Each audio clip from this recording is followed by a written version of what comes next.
देखिए, हम इंसानों ने क्या कुछ नहीं कर दिखाया। हम चांद पर पहुंच गए, दुनिया की सबसे ऊंची इमारतें खड़ी कर दी। लेकिन जब बात मिस्र के महान पिरामिड की आती है ना, तो दुनिया के बड़े से बड़े इंजीनियर्स भी सोच में पड़ जाते हैं। ये एक ऐसा अजूबा है जो 4,500 सालों से हमारी हर टेक्नोलॉजी को खुली चुनौती दे रहा है। तो सवाल यही उठता है कि क्या आज की मॉडर्न दुनिया में हम ऐसा कुछ दोबारा बना सकते हैं? अब सुनने में तो ये शायद आसान लगे, लेकिन इसकी हकीकत कहीं ज्यादा पेचीदा और अविश्वसनीय रूप से महंगी है। और इसका सीधा सा जवाब है नहीं। पर रुकिए, इसकी वजह वो नहीं है जो हम सब सोच रहे हैं। मसला टेक्नोलॉजी या पैसों का नहीं है, सबसे बड़ी वजह है मकसद। हमारे पास पिरामिड जैसा कुछ बनाने की कोई ठोस वजह ही नहीं है। वो धार्मिक जुनून नहीं है जो प्राचीन मिस्र के लोगों के पास था। उनके लिए ये सिर्फ एक इमारत नहीं थी, ये एक देवता राजा का पवित्र मकबरा था। लेकिन चलिए, इस विश्लेषण के लिए एक पल को मान लेते हैं कि हमारे पास भी कोई बहुत बड़ा मकसद है और हमें एक ऐसा पिरामिड बनाना है जो अगले 4,500 साल तक टिका रहे। तो चलिए पता लगाते हैं कि इसकी असली लागत क्या होगी। ठीक है, तो चलिए शुरू करते हैं। पहला फेज पत्थरों का नहीं, बल्कि एक ऐसी नींव बनाने का है जो इतना जबरदस्त वजन झेल सके। हम बात कर रहे हैं 7 लाख टन वजन की।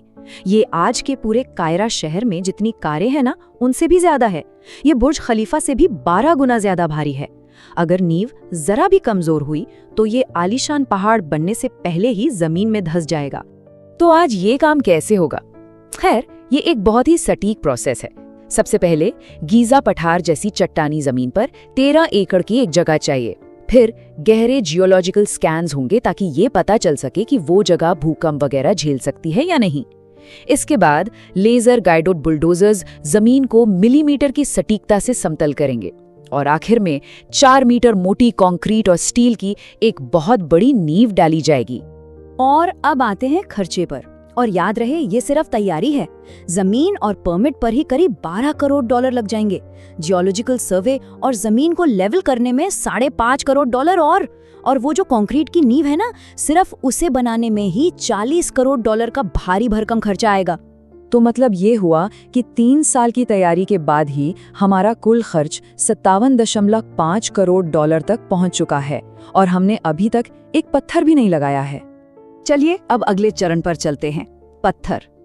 हमें अब असल बिल्डिंग मटेरियल चाहिए और इस काम का जो पैमाना है वो बस होश उड़ा देने वाला है। हमें एक एसयूवी के आकार के 23 लाख पत्थर के ब्लॉक काटने हैं। अगर आज की कोई एक फैक्ट्री ये काम करे तो उसे अकेले ही 63 साल लग जाएंगे।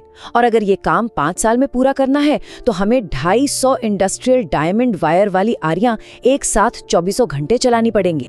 तो जरा सोचिए, इन 250 मशीनों को खरीदने में ही $2.5 करोड़ लग जाएंगे।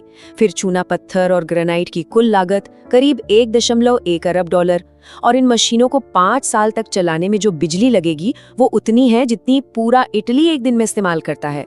इसका बिल आएगा $15.5 करोड़। ये हमें उस दौर के पैमाने का एहसास कराता है। जैसा कि मशहूर आर्कियोलॉजिस्ट जाही हवास ने एक बार कहा था, पिरामिडों ने मिस्र नहीं बनाया, बल्कि मिस्र को पिरामिडों ने बनाया। ये लाइन हमें उस जबरदस्त इंसानी और सामाजिक कोशिश की याद दिलाती है जिसके सामने हमारी आज की लागतें भी छोटी लगती हैं।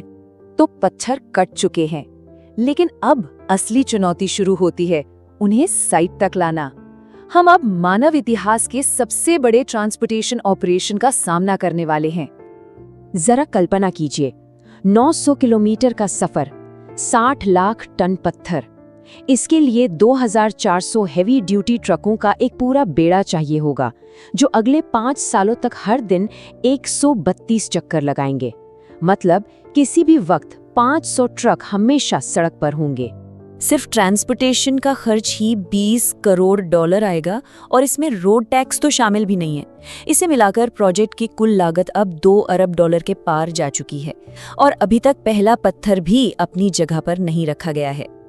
अब हम सबसे आखिरी और शायद सबसे खतरनाक चरण में हैं, पत्थरों को 147 मीटर की ऊंचाई तक मिलीमीटर की सटीकता के साथ रखना। यहाँ पर सबसे बड़ी इंजीनियरिंग प्रॉब्लम सामने आती है।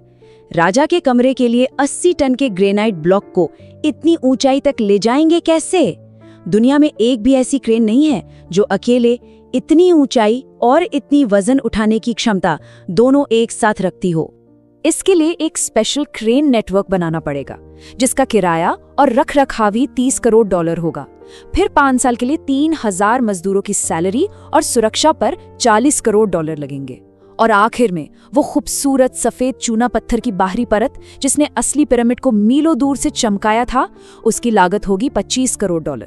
तो अब समय है उस बड़े सवाल का, कुल खर्चा कितना हुआ? ये चार्ट हमें दिखाता है कि ये सारा पैसा गया कहाँ। और जैसा कि हम देख सकते हैं, मटेरियल और कंस्ट्रक्शन यही 2 सबसे बड़े हिस्से हैं। और कुल लागत है $2.95 अरब। अब इस लागत को सही से समझने के लिए इसकी तुलना आज के कुछ बड़े प्रोजेक्ट से करते हैं। ये बुर्ज खलीफा से लगभग 2 गुनी है और दुनिया के सबसे महंगे स्टेडियमों में से एक सोफी स्टेडियम के बराबर है। और ये भी याद रहे, इस हिसाब में रोड टैक्स या 20 मेगावाट बिजली की सप्लाई के लिए एक अलग पावर प्लांट बनाने जैसे खर्चे शामिल नहीं हैं। तो असली लागत इससे भी कहीं ज्यादा हो सकती है। आखिर में हम उसी बुनियादी सवाल पर वापस आते हैं। इस पूरे विश्लेषण से सबसे बड़ी सीख पैसों की नहीं, बल्कि ये गहरा एहसास है कि आज अगर हम ऐसा कुछ नहीं बना सकते तो इसकी सबसे बड़ी बाधा हमारी काबिलियत नहीं, बल्कि इसे बनाने की कोई वजह न होना है। आखिर बिना मकसद के किसी स्मारक का मोल ही क्या है?